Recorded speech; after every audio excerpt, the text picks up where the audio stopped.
Nagbabalik po ang Usapang Bayan at Rayche, may gusto kang itanong kay Risa? Ma'am, habang papalapit na po yung eleksyon, syempre nakikita nyo na po most likely how it will be in the coming elections, including din po yung campaign. What do you think is the edge of your senatorial lineup compared to that of UNA and PGP? Well, 6 na taon na kaming in coalition. 7 actually, sa kina President Noy at sa Liberal Party.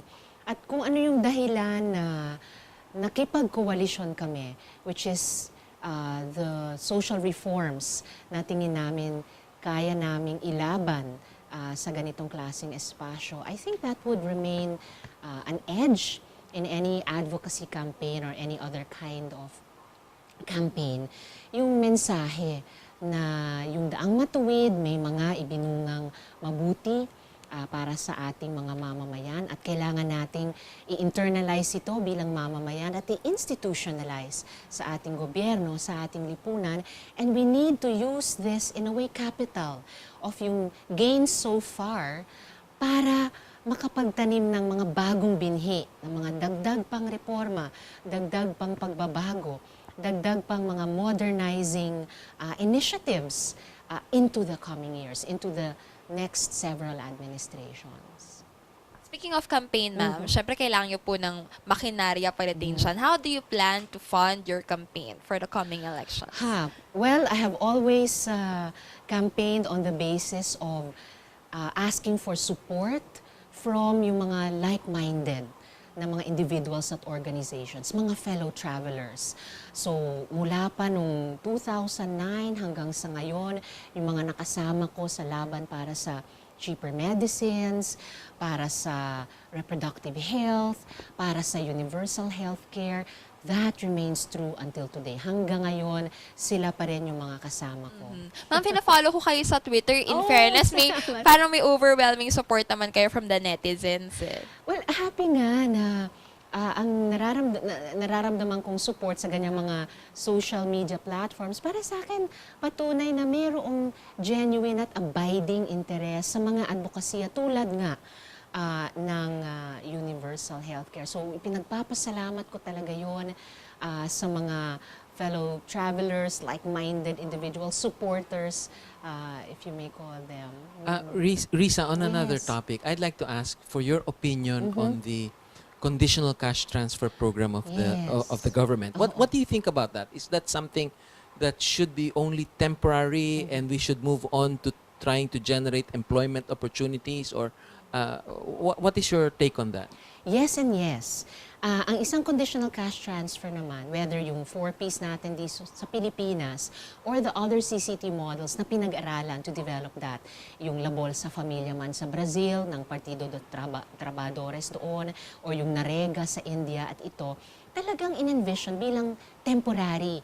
It's parang salbabida, lifeline thrown to the poorest of the poor para suportahan silang umangat out of poverty and into eventually the middle class, a broader, stronger middle class ng kanilang mga bansa. Ngayon, how temporary is temporary? Sapat na ba yung 6 na taon thus far? Well, we have just graduated the first batch ng mga high school graduates nitong mga anak ng 4Ps beneficiaries, at nakakatuwa, marami sa kanila naging valedictorian, salutatorian, at marami sa kanila nag-enroll na sa mga state universities natin. Para kumuha, Rach, ng mas magandang tertiary education, makakuha ng mas magandang trabaho o magsimula ng mas magandang enterprises in the future. Palagay ko, generational change ito. So I really look forward to, in fact, may bill na nakahain ngayon sa Kongreso para i-institutionalize yung CCTs for a few more years, para yung iba pang poorest of the poor families makalahok dito at yung mga anak nila makaabot din sa ganyang generational change.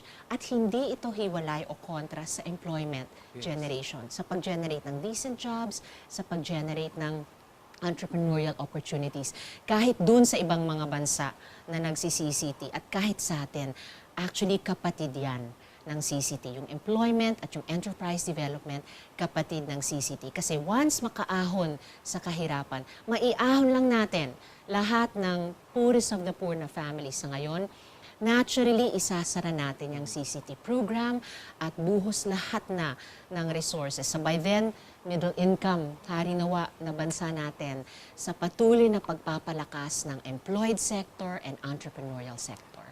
You had mentioned earlier, no, and it's very obvious that one of your advocacies is, of course, healthcare, no? Yes. And I just wanted to find out, because the current thrust of the government right now has been more and more privatization, including that of hospital facilities. What is your opinion of that? Is that something that you consider na parang sumobra na at tama na at ibalik na uli natin ang mga hospital natin sa poder ng gobyerno? Especially sa usapin ng ating mga government o public hospitals, I have to agree 100% with you, George.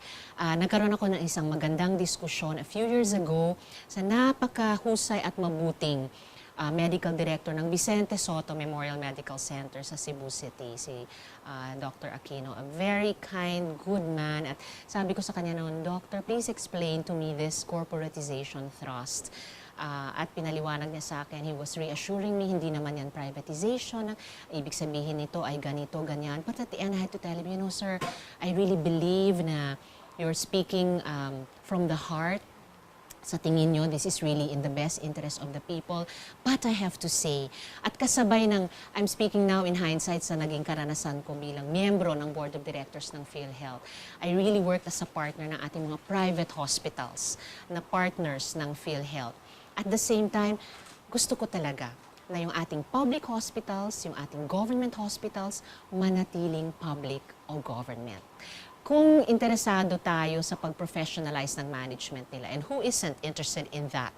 Meron naman tayong local health board sa partnership nila sa local government units, or mag-employ sila ng professional managers, pero sa governing board nila sa public hospital na nasa ilalim pa rin ng pamumuno ng ating Department of Health. Sa anuman namang universal healthcare system, dito man sa Asia Pacific or sa ibang mga bansa tulad sa NHS sa UK, yung Obamacare sa US, at pati dito sa Pilipinas, tingin ko, kaya at dapat maghanap tayo ng balanse na yung ating public healthcare system, pagalingin natin, gawin natin kasing galing ng ating private healthcare system. Just as we want to support the private sector in health to be world-class, dapat ganun din ang ating public health sector. Ma'am, aside from health, what other advocacies and causes would you like to focus on? Well, katulad ng sa partido kong Akabayan na nakakoalisyon kay President Noy at sa Liberals, lahat. Comprehensive. So yung usapin talaga ng patuloy na people empowerment, participation, para itong kambal na empowered citizenry at saka mahusay na gobyerno ay higit pa nating ma-realize in the coming years. Tapos sa ekonomiya natin, mixed economy talaga with a very strong support given sa ating mga maliliit na players. Suportahan silang lumaki, lumawak. MSMEs, yung ating mga kooperatiba at iba pang alternative economic arrangements para makipagsabayan eventually sa ating big players, both domestic and foreign, sa isang mixed economy. And sa ating socio-cultural sector, I mean, for the longest time, pinag-uusapan natin mga political reforms, economic reforms.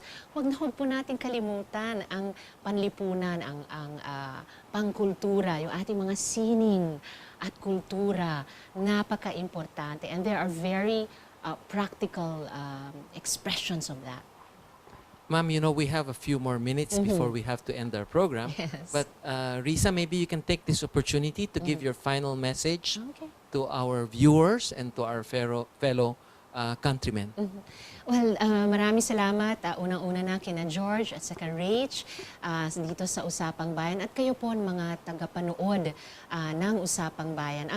Siguro huling mensahe ko lang ngayong gabi ay kung ano na po yung napagkaisahan natin, ipinaglaban natin ang sama-sama at ipinanalo na sa nakaraang mga taon sa usapin, lalong-lalo na po sa universal healthcare ay sana po ipagpatuloy natin sa mga darating na panahon. Kung pwede kong i-echo yung vision ng PhilHealth na namimiss ko talaga at believe na believe po talaga ako. Sana po kung kayo po ay hindi pa enrolled na miyembro sa PhilHealth, mag-enroll na po kayo. 90% na pong enrollment ng PhilHealth. So kung nasa 10% kayo, enroll po. Sulit po talaga. Vision po talaga nila ay bawat Pilipino bawat miyembro protektado, kalusugan natin sigurado.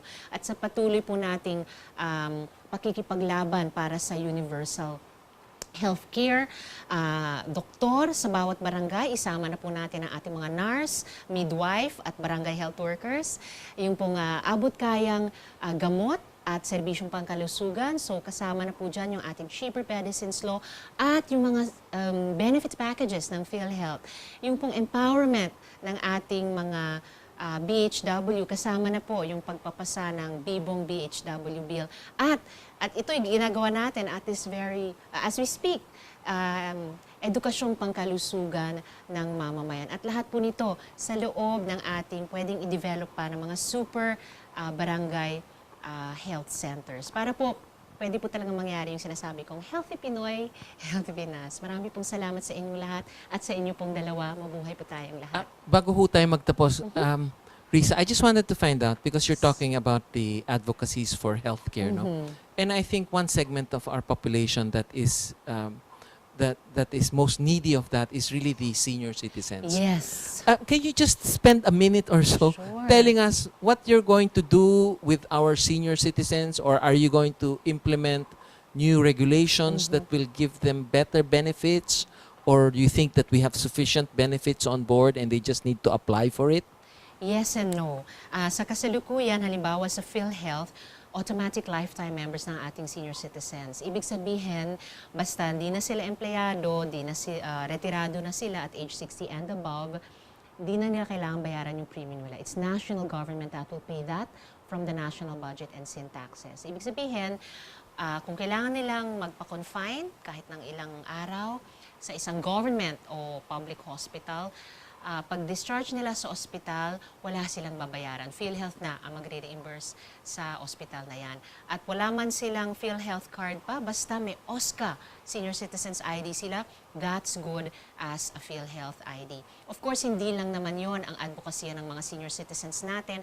Alam ko yung mga grupo katulad ng COSE, Coalition of Services for the Elderly, patuloy ang kanilang advokasya sa pag-amyenda sa batas natin sa elderly poor pension para i-cover hindi lang yung mga 67 years old and above, pero 60 years old and above, at itaas ang halaga ng pension. And they have other advocacies na very, very worth considering and supporting kahit nating nasa mas batang henerasyon.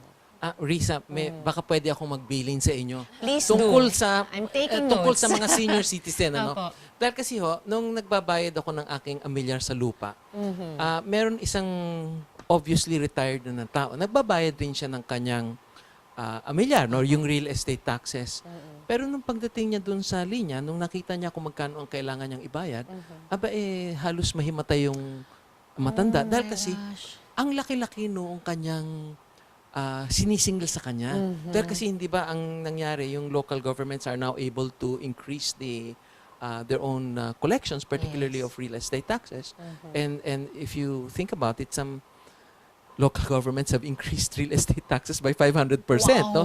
So it's really amazing that naawa naman ako dun sa matanda. Kung may pera lang akong dala-dala, na inabunohan ko na lang or something. No? Pero maybe that is something that the government should also have some restraint on, no? Na syempre sasabihin niya, at saka ang bastos pa ng sumasagot nung sa harapan ng gobyerno, nung sa counter, tumaas na ho yung presyo ng lupa doon sa lugar nyo. Kaya yung zonal valuation ganito na ngayon. Kaya sabi ng mata, hindi ko naman ho binenta yung lupa ko. Paano ako nakinabang dyan?